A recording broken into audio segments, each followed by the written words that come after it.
మహేశ్వరం నియోజకవర్గ బీజేపీ అభ్యర్థి అంతటి శ్రీరాములు గెలుపు కొరకు ఆ పార్టీ జాతీయ నాయకులు కేంద్ర హోంశాఖ మంత్రి రాజ్నాథ్ సింగ్ ప్రచారం నిర్వహించారు. నియోజకవర్గంలో జరిగిన బహిరంగ సభలో రాజ్నాథ్ సింగ్ మాట్లాడుతూ మోదీ పాలనలో దేశం అభివృద్ధి దిశగా పయనిస్తుందని, ప్రపంచం మొత్తం మోదీ పాలన వైపు చూస్తుందని, వాజ్పేయి మార్గదర్శకంలో బీజేపీ అభివృద్ధి చెందుతుందన్నారు. కేసీఆర్ పాలనపై ఆయన విమర్శనాస్త్రాలు సంధించారు.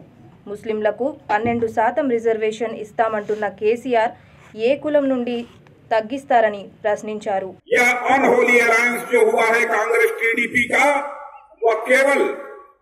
इसलिए हुआ है कि चाहे जैसे भी हो केंद्र में अथवा तेलंगाना में भारतीय जनता पार्टी की सरकार नहीं आनी चाहिए। मोदी लोग को केवल एक ही टारगेट है इनका, इसीलिए सभी के साथ यह अलायंस कर रहे हैं। తెలుగుదేశ కాంగ్రెస్ అపవిత్ర కలయిక ఏదైతుందో వీళ్ళ లక్ష్యం అధికారంలోకి వచ్చి అభివృద్ధి పరచడం కాదు, దేశంలో శ్రీ నరేంద్ర మోడీ గారిని అడ్డుకోవడం, భారతీయ జనతా పార్టీని అడ్డుకోవాలనే లక్ష్యంగా ఈ అపవిత్ర కలయికతో ఈ రెండు పార్టీలు కూటమిగా ఏర్పడ్డాయి. मेरे भाइयों, मोदी जी की पॉलिसी और प्रोग्राम्स की आलोचना तो हो सकती है, लेकिन मैं डंके की चोट पर कह सकता हूं कि मोदी जी के इंटेंशन पर कोई बाकालाल कोई भी क्वेश्चन मार्क नहीं लगा सकता। చాంద్రాయణగుట్ట నియోజకవర్గ బీజేపీ అభ్యర్థి సాహెజాది ప్రచారం నిర్వహించారు. ఈ కార్యక్రమానికి ముఖ్య అతిథిగా స్వామి పరిపూర్ణానంద పాల్గొని బీజేపీ అభ్యర్థి గెలుపు కోసం ప్రచారం నిర్వహించారు. ఈ సందర్భంగా పార్టీ అభ్యర్థి సాహెజాది మాట్లాడుతూ ఇక్కడి నిరుద్యోగ యువతీ యువకులకు ఉద్యోగ ఉపాధి అవకాశాలు కల్పిస్తానని హామీ ఇచ్చారు. మన ఓల్డ్ సిటీ యువతను సాఫ్ట్వేర్ కంపెనీలో కూర్చోబెట్టకపోతే నా పేరు షైజాది కాదు, నా పేరు మార్చుకుంటాను. విద్యార్థులారా, ప్రజల్లారా, సోదరి సోదరులారా, నేను ఒకటే చెప్తున్నాను, మన సమాజం కేవలం హిందూ అభివృద్ధి చెందితే ఈ దేశం అభివృద్ధి చెందదు, కేవలం ముస్లిం అభివృద్ధి చెందితే ఈ దేశం అభివృద్ధి చెందదు. హిందూ ముస్లింల యొక్క అభివృద్ధి వల్లనే ఈ దేశం అభివృద్ధి చెందుతుంది. కాబట్టి ఈ జాతీయవాది అనేటువంటి పార్టీ, అతి లౌకిక కలిగినటువంటి పార్టీ బీజేపీ పార్టీకి మాత్రమే మీరు ఓటేసి గెలిపించాలని హృదయంగా మీకు కోరుతున్నాను. ప్రజలారా, మనం ఇన్ని రోజులు మతం పేరుతో ఎన్ని రోజులు అభివృద్ధికి దూరంగా ఉండాలి. కాబట్టి ఒకటే ఆలోచించండి, మనమందరం కలిసికట్టుగా అభివృద్ధి చెందుదాం. అక్బరుద్దీన్ లాంటి దేశ ద్రోహులకు, అక్బరుద్దీన్ లాంటి మతోన్మాదులకు ఈ అసెంబ్లీ నుంచి వెళ్లకుండా అడ్డుకోవాల్సిన అవసరం చాలా ఉంది. నేను ఒకటి చెప్తున్నాను, మన ప్రధానమంత్రి గారు ఎప్పుడైతే ఉపన్యాసం ఇస్తారో అసహాయిస్తున్నప్పుడు సందర్భంలో తన ఉపన్యాసాన్ని ఆపుకుంటారు మన ప్రధానమంత్రి గారు. కానీ ఈయన సెప్టెంబర్ 6న మొగల్పురాలో ఒక పబ్లిక్ మీటింగ్ జరిగింది. ఆ పబ్లిక్ మీటింగ్ కోసం ఆయన అజాన్ జరగకుండా, నమాజ్ జరగకుండా అడ్డుకున్నాడు. కాబట్టి ముస్లిం సోదరులకు కూడా నేను ఒకటి విన్నవిస్తున్నాను, మీరు సత్యాన్ని గ్రహించండి. ఒక్కసారి బీజేపీకి అవకాశం ఇవ్వండి. మీకు ఏ విధంగా అభివృద్ధి అంటే ఏంటో, మీ పిల్లలకు చదువు అంటే ఏంటో నేను అభివృద్ధి చేసి చూపెడతానని నేను ఛాలెంజ్ చేస్తున్నాను. ప్రజలారా, ఒకటి మనం గమనించాలి, మనం ఇన్ని రోజులు ఈ ఆలోచన నుంచి బయటకు రావాలి. ఈ రోజు ఓల్డ్ సిటీ అంటే మత గొడవలకు, మత కొలకు ఒక వేదిక. కానీ ఈ ఆలోచన వద్దు. ఈ రోజు ఓల్డ్ సిటీ అంటేనే ప్రపంచానికి ఆదర్శంగా మనం తీర్చిదిద్దాం. ఓల్డ్ సిటీని న్యూ సిటీగా మనం మార్చి చూపెడదాం. దాని అందరికీ నాకు మీ సహాయ సహకారాలు అవసరం. కాబట్టి మీ కూతురులాగా, మీ చెల్లెలాగా, మీ అక్కల్లాగా మీరందరూ నన్ను బీజేపీకి ఓటేసి నన్ను గెలిపించండి. తప్పకుండా అక్బరుద్దీన్ లాంటి వ్యక్తిని మనం ఈ రోజు అసెంబ్లీకి వెళ్లకుండా మన నిజమైన అభివృద్ధిని మనం చేసి చూపెట్టుకున్నాం. ఇంకొక వ్యక్తి అన్నాడు, అరే భయ్ పురుషులు ఎవరు లేరా, ఒక అమ్మాయిని, ముస్లిం అమ్మాయిని తీసుకొచ్చి చంద్రయాన్ గుట్టలు నిలబెట్టిండ్రు అని అన్నాడు. నేను అంటున్నా, అక్బరుద్దీన్ ఆపి మగవాడు ఎవరు పుట్టలేదు, అందుకే షైజాది ఇక్కడికి వచ్చింది పోటీ చేయడానికి. ప్రజలారా, ఒక్కసారి నన్ను అవకాశం ఇవ్వండి. ఒక విద్యార్థి నాయకులారా, విద్యార్థి నాయకురాగా నేను చాలా విద్యార్థుల సమస్యల పైన పోరాటం చేశాను. అదేవిధంగా నా కాన్స్టిట్యూన్సీ యొక్క ప్రజల పైన ప్రతి ఒక్క సమస్య పైన పోరాటం చేసి, ఇక్కడ డ్రైనేజీ వ్యవస్థ లేదు, ఇక్కడ వాటర్ సరిగ్గా ఉండదు, ఇక్కడ స్ట్రీట్ లైట్స్ ఉండవు, ఈ రోజు మనకు ఎడ్యుకేషన్ చాలా తక్కువ ఉంటది. ఈ రోజు మనం ముస్లిం ఏరియాకి వెళ్ళి చూసుకున్నట్లయితే పోలీస్ స్టేషన్ లో క్రైమ్ యొక్క రిపోర్ట్ తీస్తుంటే ఆ కేసులో ఉన్నటువంటి 90% ముస్లిం యూత్ ఈ క్రిమినల్ కేసులలో పిడికిలు బిగించి భారత్ మాతాకి, భారత్ మాతాకి వందే వందే. దయచేసి మధ్యలో వాళ్ళు పిడికిలు బిగించి చెప్పాలి, వందే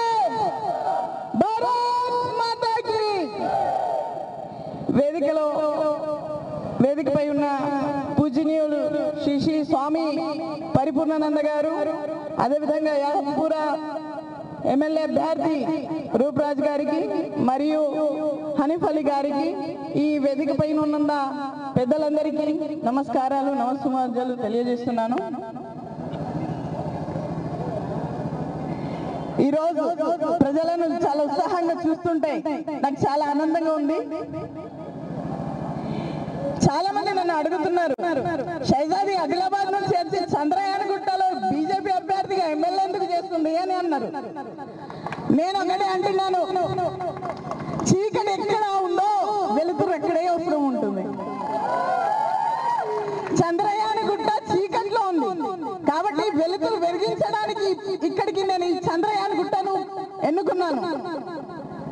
మరి షైజాది నాన్ లోకల్ కదా అని చాలా మంది నన్ను అడుగుతున్నారు.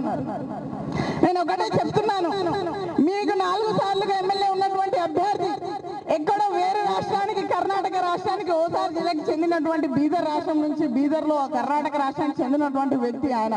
తెలంగాణ ఉద్యమంలో తెలంగాణకి వ్యతిరేకంగా ఈ తెలంగాణ రావడానికి అడ్డుకున్నటువంటి పార్టీ ఎంఐఎం పార్టీ. కానీ నేను తెలంగాణ ఉద్యమంలో పాల్గొన్నాను, తెలంగాణ ఉద్యమంలో పోలీసులో లాఠీ తిన్నాను, తెలంగాణ ఉద్యమంలో జైలుకి వెళ్ళిన సందర్భాలు చరిత్ర నాకు ఒక అఖిల భారతీయ విద్యార్థి పరిషత్ ఒక స్టూడెంట్ లీడర్ గా నాకు ఉంది.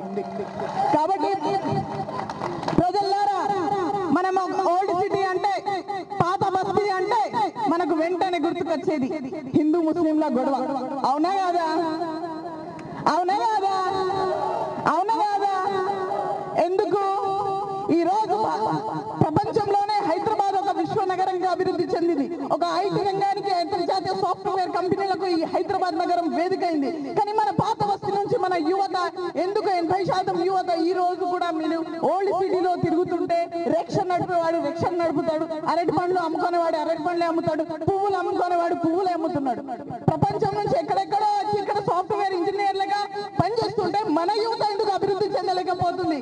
కాబట్టి నేను ఛాలెంజ్ చేస్తున్నాను, నాకు ఒక్కసారి అవకాశం ఇవ్వండి. మన ఓల్డ్ సిటీ యువతను సాఫ్ట్వేర్ కంపెనీలో కూర్చోబెట్టకపోతే నా పేరు షైజాది కాదు, నా పేరు మార్చుకుంటాను. విద్యార్థులారా,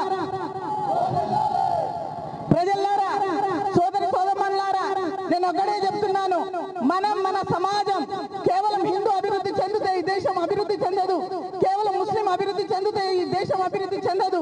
హిందూ ముస్లింల యొక్క అభివృద్ధి వల్లనే ఈ దేశం అభివృద్ధి చెందుతుంది. కాబట్టి ఈ జాతీయవాది అనేటువంటి పార్టీ, అతి లౌకిక కలిగినటువంటి పార్టీ బీజేపీ పార్టీకి మాత్రమే మీరు ఓటేసి గెలిపించాలని మేము హృదయంగా మీకు కోరుతున్నాను. ప్రజలారా, మనం ఇన్ని రోజులు మతం పేరుతో ఎన్ని రోజులు అభివృద్ధికి దూరంగా ఉండాలి. కాబట్టి ఒకటే ఆలోచించండి, మనమందరం కలిసికట్టుగా అభివృద్ధి చెందుదాం. అక్బరుద్దీన్ లాంటి దేశ ద్రోహులకు, అక్బరుద్దీన్ లాంటి మతోన్మాదులకు ఈ అసెంబ్లీ నుంచి వెళ్లకుండా అడ్డుకోవాల్సిన అవసరం చాలా ఉంది. నేను ఒకటి చెప్తున్నాను, మన ప్రధానమంత్రి గారు ఎప్పుడైతే ఉపన్యాసం ఇస్తారో అసహాయిస్తున్నప్పుడు సందర్భంలో తన ఉపన్యాసాన్ని ఆపుకుంటారు మన ప్రధానమంత్రి గారు. కానీ ఈయన సెప్టెంబర్ 6న మొగల్పురాలో ఒక పబ్లిక్ మీటింగ్ జరిగింది. ఆ పబ్లిక్ మీటింగ్ కోసం ఆయన అజాన్ జరగకుండా, నమాజ్ జరగకుండా అడ్డుకున్నాడు.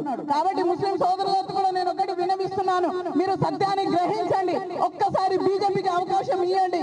మీకు ఏ విధంగా అభివృద్ధి అంటే ఏంటో, మీ పిల్లలకు చదువు అంటే ఏంటో నేను అభివృద్ధి చేసి చూపెడతానని నేను ఛాలెంజ్ చేస్తున్నాను. ప్రజలారా, ఒకటి మనం గమనించాలి, మనం ఇన్ని రోజులు ఈ ఆలోచన నుంచి బయటకు రావాలి. ఈ రోజు ఓల్డ్ సిటీ అంటే మత గొడవలకు, మత కళకు ఒక వేదిక. కానీ ఈ ఆలోచన వద్దు. ఈ రోజు ఓల్డ్ సిటీ అంటేనే ప్రపంచానికి ఆదర్శంగా మనం తీర్చిదిద్దాం.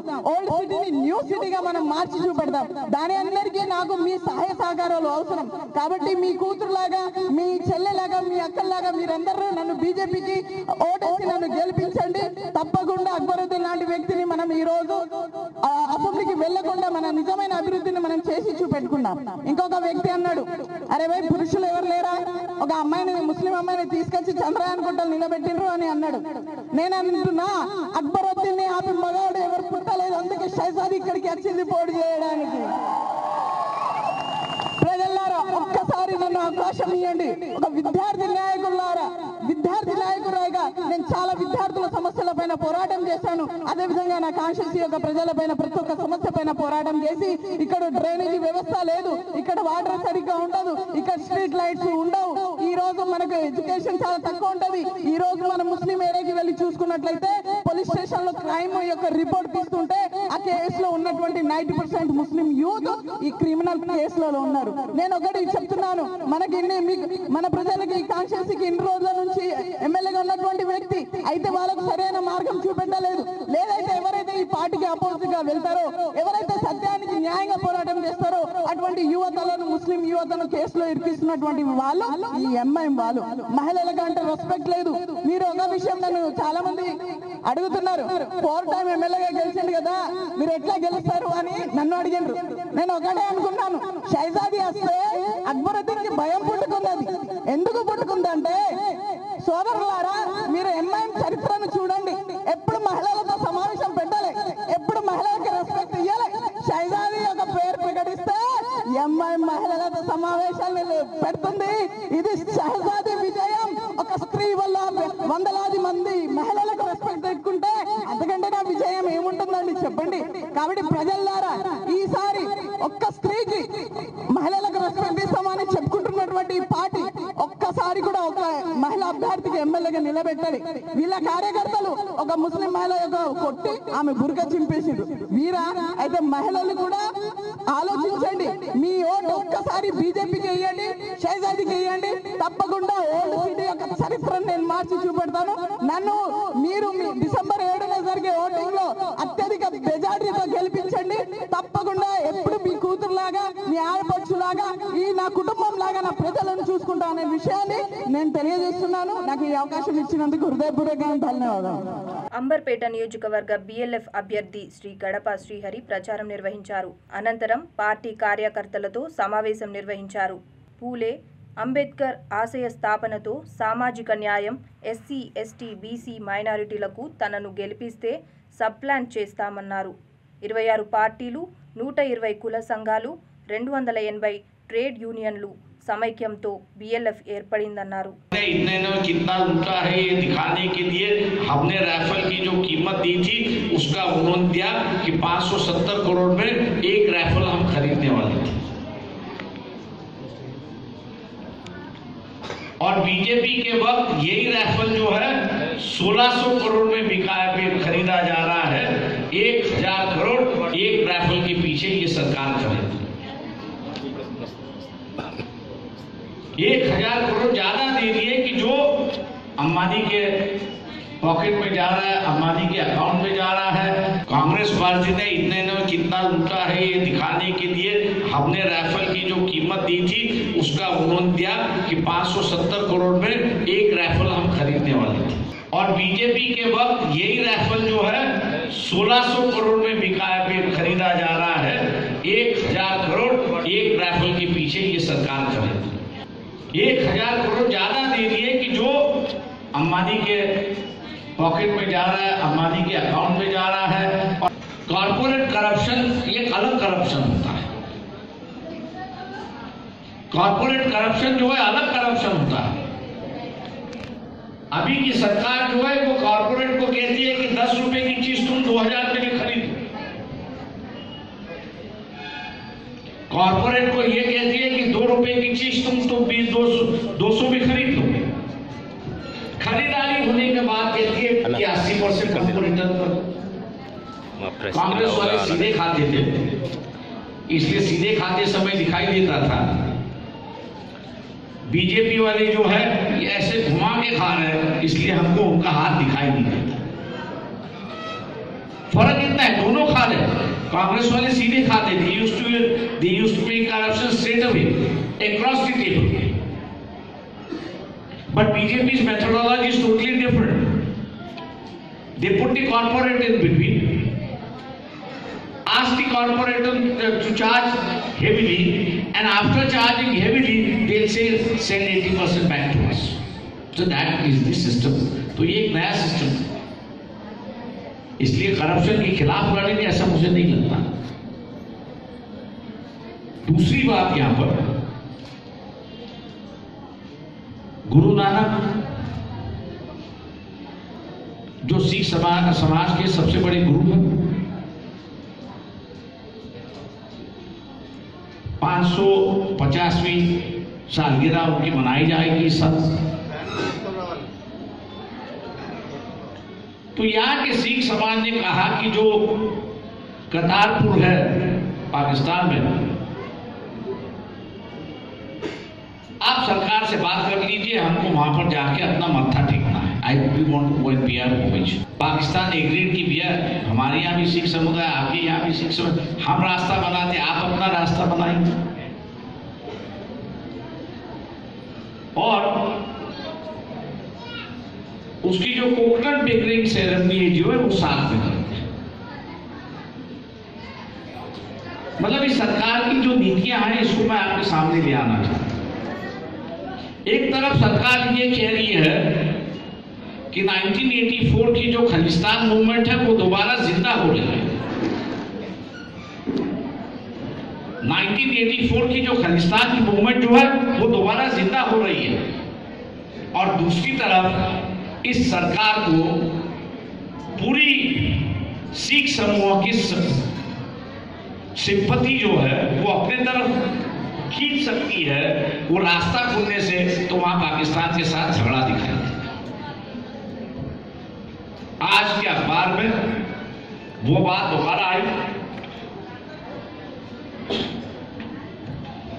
दोबारा आई, कि सिख समाज की भावनाओं के साथ खिलवाड़ा हुआ है। आप किसी भी एक समाज के साथ में खिलवाड़ा अगर करोगे, उसकी भावनाओं के साथ खराब करोगे, उसकी इज्जत के साथ अगर खिलवाड़ा करोगे, उसकी श्रद्धा के साथ अगर आप खिलवाड़ करोगे तो शायद वो समाज आपके साथ रहेगा। और ये सरकार की नीति है। इसलिए हम लोगों को समझना चाहिए कि ये देश जो है इसमें सिख रहते हैं, ईसाई रहते हैं, क्रिश्चियन रहते हैं, हिंदू रहता है, मुसलमान रहता है, अलग अलग विभिन्न पंथों के रहते हैं। बीच में ही बसवेश्वर की विचारधारा के लोगों का ये था कि नहीं, हम एक अलग धर्म है, हमको मान्यता मिलनी चाहिए।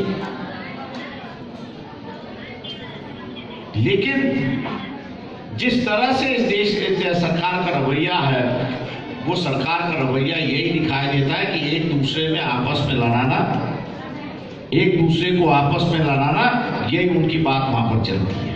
और इसलिए केंद्र की सरकार हो, राज्य की सरकार हो, उनसे बच के रहना ये हम लोगों की पहली प्राथमिकता है, ऐसा मैं मान के चलता हूं। दूसरी बात यहां पर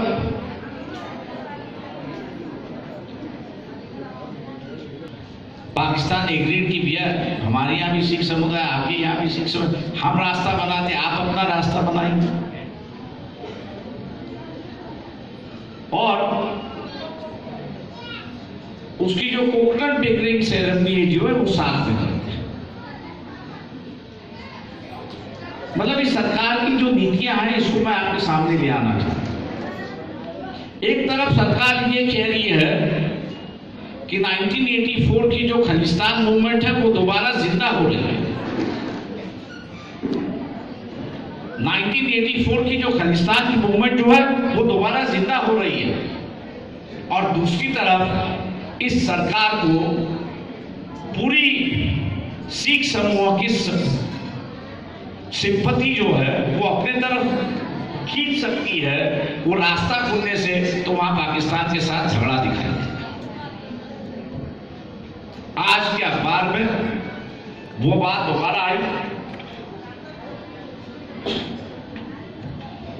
दोबारा आई, कि सिख समाज की भावनाओं के साथ खिलवाड़ा हुआ है। आप किसी भी एक समाज के साथ में खिलवाड़ा अगर करोगे, उसकी भावनाओं के साथ खराब करोगे, उसकी इज्जत के साथ अगर खिलवाड़ा करोगे, उसकी श्रद्धा के साथ अगर आप खिलवाड़ करोगे तो शायद वो समाज आपके साथ रहेगा। और ये सरकार की नीति है।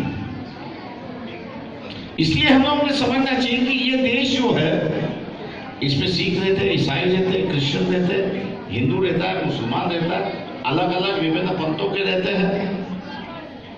बीच में ही बसवेश्वर की विचारधारा के लोगों का ये था कि नहीं, हम एक अलग धर्म है, हमको मान्यता मिलनी चाहिए। लेकिन जिस तरह से इस देश सरकार का रवैया है, वो सरकार का रवैया यही दिखाई देता है कि एक दूसरे में आपस में लड़ाना, एक दूसरे को आपस में लड़ाना, यही उनकी बात वहां पर चलती है। और इसलिए केंद्र की सरकार हो, राज्य की सरकार हो, उनसे बच के रहना ये हम लोग की पहली प्राथमिकता है, ऐसा मैं मान के चलता हूँ। నల్గొండ జిల్లా దేవరకొండ నియోజకవర్గ టీఆర్ఎస్ అభ్యర్థి రామావత్ రవీంద్ర నాయక్కు మద్దతుగా ఆ పార్టీ నాయకుడు ఎండి ఖాలిద్ ఆధ్వర్యంలో ఇంటింటి ప్రచారం నిర్వహించారు. కాగా టీఆర్ఎస్ అభ్యర్థి రామావత్ రవీంద్ర నాయక్ కృష్ణరాయనిపల్లి గ్రామంలో ప్రచారం నిర్వహించారు. ఈ సందర్భంగా ఆయన మాట్లాడుతూ బంగారు తెలంగాణ కావాలంటే టీఆర్ఎస్ అభ్యర్థిని గెలిపించాలని, నిత్యం అందుబాటులో ఉండే తనను ఎన్నుకోవాలని ఆయన ఓటర్లకు విజ్ఞప్తి చేశారు. అదే రాష్ట్ర నాయకులు కంకరాల వెంకరెడ్డి గారికి, గోపిడి కృష్ణారెడ్డి గారికి, మన విజయరామరెడ్డి గారికి, అదేవిధంగా అన్నగారు వెంకటేష్ ఎక్కడున్నా పైకి రాగలని కోరుతున్నాను.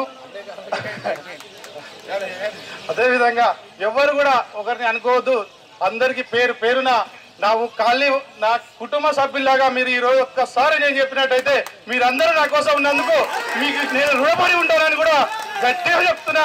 కృష్ణాపల్లి గ్రామానికి నేను ఎప్పుడు రుణపడి ఉంటాను. మీరందరూ కూడా ఖచ్చితంగా ఒక విధంగా పోదాం. మనకు రవీంద్రన్న మనకి ఎమ్మాడు ఉన్నాడు, మనకి ఏం కాదు. దయచేసి కొన్ని ప్రాబ్లం జరిగినాయి నేను పొద్దుగాలు చెప్పిన నాకు రవీంద్ర కుమార్ సార్ ముందర చెప్తున్నా, మళ్ళా గెలిచిన తర్వాత మన గ్రామానికి ఏదంటే అది నేను ముందరుండి తీసుకొస్తాను మీ అందరికీ అని చెప్తున్నా. 100%గా మహిళలకు 1000 రూపాయలు, వృద్ధులకు 1000 రూపాయలు ఉంటే ఇప్పుడు 2000 రూపాయలు మన కేసీఆర్ గారు ఇవ్వబోతున్నారు. అది గెలిచిన తర్వాత వితంతులకు కూడా కానీ 1500 నుంచి 3000 ఇస్తున్నారు. విలేజ్ లో గృహాలు లేని వాళ్ళకు, ఇల్లు లేని వాళ్ళకు ప్రతి ఒక్కరికి ఈసారి ఇల్లు కట్టుకునే అవకాశం నేను తీసుకొస్తా ఖచ్చితంగా. మొన్న 4 సంవత్సరాలలో మనం వెనుకబడిపోయినాం. ఎందుకంటే మన సర్పంచ్ మంచిగా లేకున్నాడు, కానీ ఎమ్మెల్యే గారు చూస్తే నేను కొన్ని గ్రామాలలో చూస్తే మదనపురం గ్రామంలో, కొన్ని తక్కలపల్లి గ్రామంలో చూసినట్టయితే అసలు విచిత్రంగా ఉంది. ఎందుకంటే వాళ్ళ ఇల్లు చేపించుకున్న పనితనం. ఎమ్మెల్యే గారు 1 అడితే 2 ఇచ్చే వ్యక్తి 1,60,00,000 చిన్న గ్రామానికి ఇచ్చారు. రేపు పొద్దుగాల ఈ 4 ఏళ్ళది, ఈ 5 ఏళ్ళది, 9 సంవత్సరాల బంపర్ రాగా తీసుకొస్తా. మన ఊరి మంచిగా చెప్పేస్తా. మీరందరూ ఒక పేరుగా ఉండాలి. కృష్ణాపల్లి గ్రామాల ఒక్క ఓటు కూడా ఎక్కడ పోవద్దు. మన అందరూ చక్కగా చెప్తున్నా. మన అందరు కూడా ఈ అవకాశం పెద్దలకు మరి లేట్ అయినందుకు క్షమించండి. మీరందరూ దయచేసి ఎప్పుడు కూడా ఇదే విధంగా సహకరించాలి. నేను ఎనీ టైంలో మీకు ఉంటాను. ఒక్కసారి మన రవీంద్ర కుమార్ ఎమ్మెల్యే గారు మాట్లాడతారని ముగిస్తాను. V3 న్యూస్ లక్ష్యం సమాజ హితం.